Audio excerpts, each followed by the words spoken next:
Well, hello everyone, welcome or welcome back to Life of Wonders. This is Polo, and I love making videos of dolls, toys, and Disney collectibles. And as always, if you like this kind of content and you feel like supporting the channel, then you already know what to do.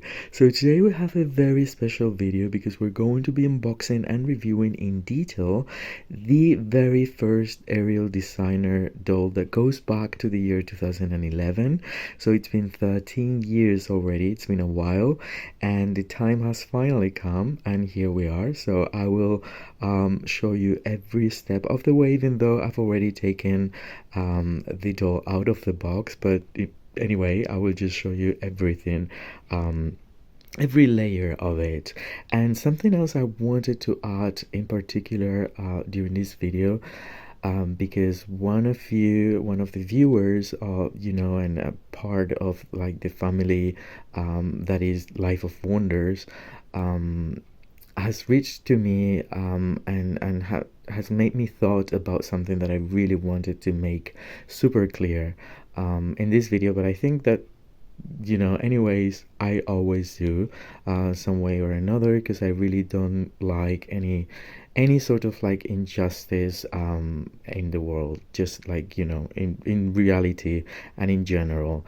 But anyway, so I do collect these pieces because it's kind of something that makes me happy, and it's a hobby, it's a passion, and so I value it. But at the end of the day, I'm really not a very material person, and I'm completely okay with the fact that I might just get rid of them if there was a need from a relative, a friend, a need of, just myself.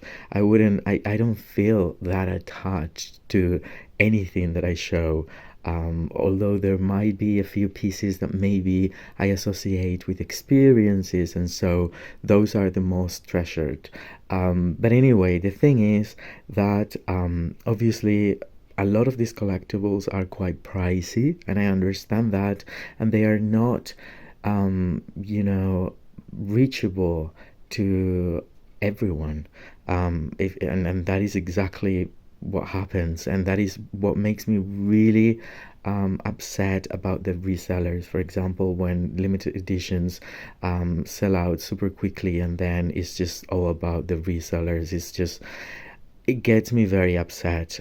So what I want to make clear is that, first of all, this isn't given to me for free at all. I work a big deal to actually enjoy these pieces, as I do, and I do enjoy sharing it with all of you, because I feel like I also very much enjoy watching others people's collection, from, with pieces that I might never have, but I still enjoy that. So that is why I decided to make this channel, and right now working on doing every video both in English and Spanish, so it can be, enjoyed truly, not with just subtitles, I guess, by as many people as possible, with the different languages that I do speak. So anyway, I hope it's enjoyed like that, and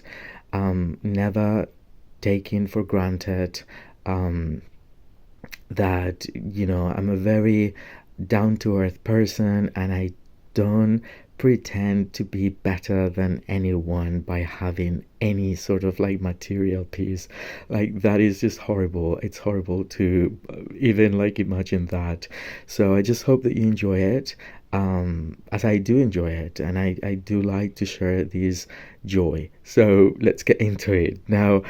Here we have the packaging. These specific window displays were my absolute favorite, because I think these are perfect, as especially if you don't have like shelving space or anything, you can just stack one on top of each other and create the display as as it grows, and then it has like 4 panels, but 3 of them are clear, so you can definitely have a peek at the doll even if you keep these pieces in the box. So I really wish Disney was actually still producing this kind of like boxes. And in here we have like a beautiful filigree in cream and gold, and then we have a plaque with the name of Ariel, and then there's a dust cover, and in the dust cover we find the beautiful artwork that was created by um, Steve Thompson, I think. It was the designer of these dolls, and Steve Thompson is still like designing current, merch and designer dolls at to this day. So anyway, but it's quite a legend already. Anyhow, here we have like a sketch of the artwork of the doll that we're going to be looking at. And here we have a larger but faded little piece of artwork. Then there's the Disney Princess Designer Collection logo. There's a couple of gloves, a shoe, and a purse, and that is very 2010 in a way, and a very simplistic sort of like first designer. So let's put these very basic icons just to emphasize that this is a designer doll, and then it says here designer fashion doll. And anyway, and this is the artwork that appears on both sides. Originally, these pieces actually cost, I was at the time I was living in the UK, and I remember they were like 50 pounds, and I assume that might have been like 60 euros, probably like 60 US dollars at the time, something like that. So these were very inexpensive. I mean, they were expensive, but very inexpensive compared to the prices right now, which I think have gone to 140, 160 for the bigger ones, which is crazy. I mean, it's crazy. But anyhow, and now because our Ariel is a very popular character, I feel like sometimes when this doll is found, it's very expensive. But I would always say just wait for longer. First of all, you don't have to have it, but if the opportunity comes, which might happen, then just like you don't need to have it straight away. You can just have it in your wish list, and there will always be opportunities for us to take, I believe, in the future. So anyway, I'm going to show you the back of the box, which is very cute as well because it's incredibly simple. And this is when the Disney stores already existed as a physical thing, which right now I believe there's like a bunch of them throughout the world. But in reality, it's all related to Shop Disney and online marketing and all that kind of thing. So anyway, we have this little bio, and here we can read: this elegant designer collection doll was carefully crafted by Disney artists to reimagine the magic and style of the classic Disney princesses. Inspired by the iconic fashions of these beloved characters, this doll has brought to life with thoughtful attention to detail to uniquely capture the essence of each princess, creating a one-of-a-kind doll collection that will be a treasure keepsake of collectors, Disney fans, and every princess at heart, which is very cute. And then we have like different like close-up notes to the sketches, and then it specifies the ideas. There's like a shell, hair applique, there's rooted eyelashes. That was something that was just incorporated into the dolls that were produced by Disney, not Mattel or other franchise. And then here it says strapless with rhinestones on bodies, so that was quite a thing before introducing embroidery details, for example, because in this collection we don't have, I believe we don't have any sort of embroidery, but we do have the applique of rhinestones, and that was quite a thing, I guess. Multicolor pleated ruffles, and then rhinestone of gloves, flower with cord, and final. And again, very basic, but it feels very naive to be the first designer. Yeah, serious. And I do love it. I'm going to try to, let me see if I can just pull out the dust cover. I think I can, so I can still show you.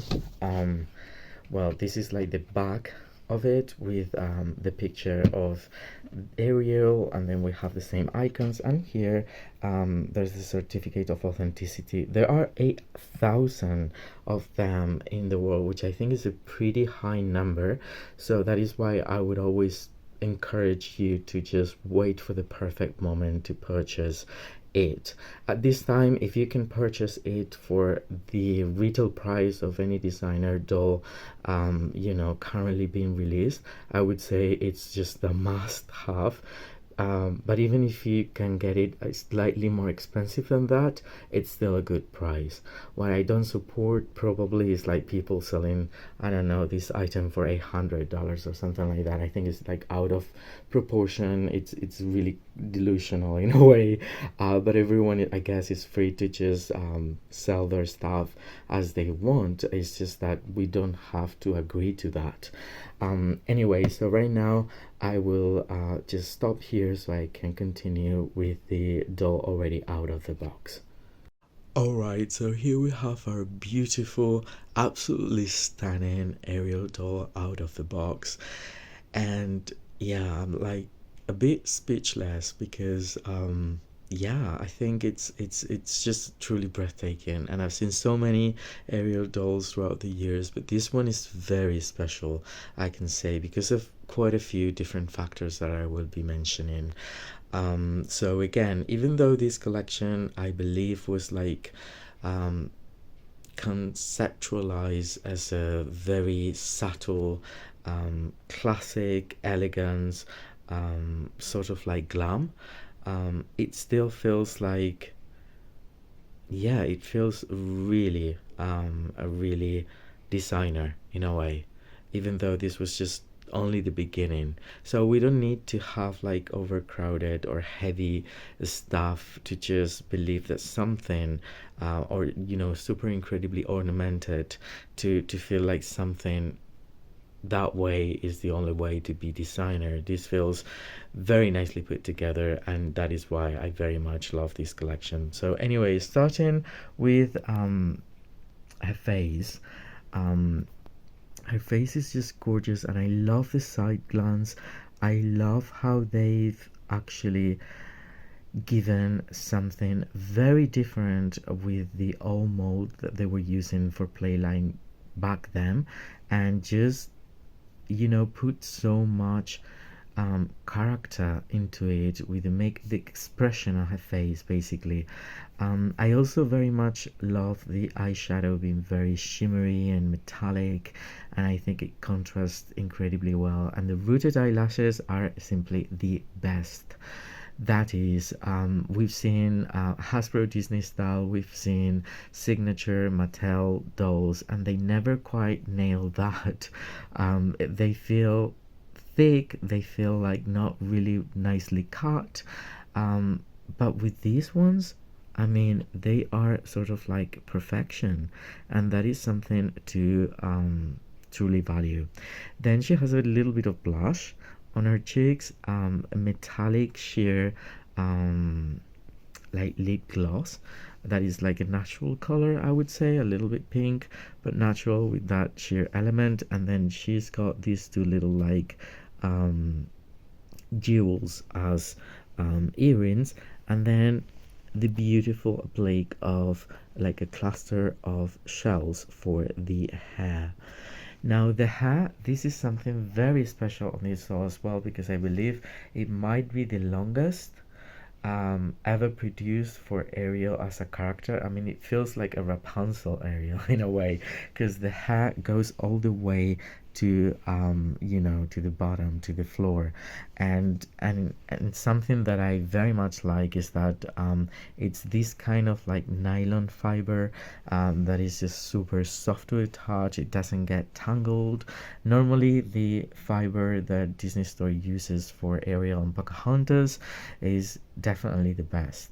and this is the case, so it feels like amazing. I mean, there's lots of it. It's just amazing, truly. And then the hairstyle,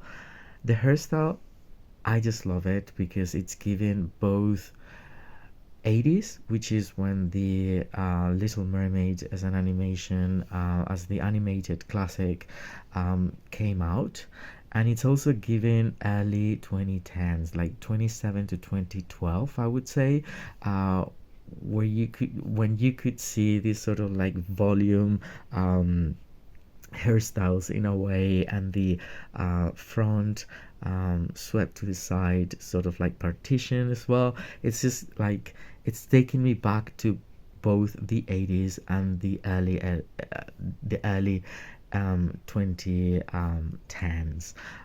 So that is something that I very much like, and at the same time, it's giving me classic elegance. So it could well be something from the 60s as well, or the 50s, the golden era in Hollywood. In a way, could have been that too. So yeah, I love that. Then the doll has like the standard body with the standard points of articulation as any other like playline doll. So she has the neck articulation, shoulder, elbow, wrist, and then the bend and snap knees with pointy feet, which is really cool. And now we're moving to the outfit. Well, I don't know what to do, because like everywhere I look, it's just I don't know how to do it for you to enjoy it best. But anyway, I love the design of this gown, because even though it's given mermaid shape in a way, I feel like it's more like inspired by the ocean or the sea as such, than just like a mermaid shaped um, dress that we've seen so many more times for Ariel, I think, by now. And that is why I believe this is still quite relevant, even though it's the very first designer dress, because it's rather unique. So I love that. It has a lot of like chiffon material, um, mixed up with like satin, and then different colors that include blue, um, turquoise, seafoam green. Those are the colors that I definitely see here. So for the top, there's a strapless bodice that is actually textured and adorned with these rhinestones all around.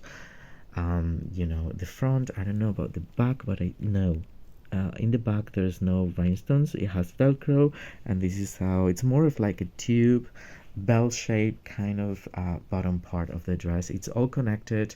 Then we have this flower over here with more rhinestones, and then the opera gloves in a very pale shade of it's shimmery as well, shade of blue, I would say. And then we have this cat that has a bit of a trail, and this is very interesting, especially out of the box, because normally you would assume that the trail goes to the back, but in fact it does not. It's a trail that goes to one of the sides. So she's like capture captured like a moment in time walking down the red carpet, and then the trail is just one of the sides, but not truly like going back. So that is why it's very um, interesting the way they've put it together with this shape, as you can see, obviously.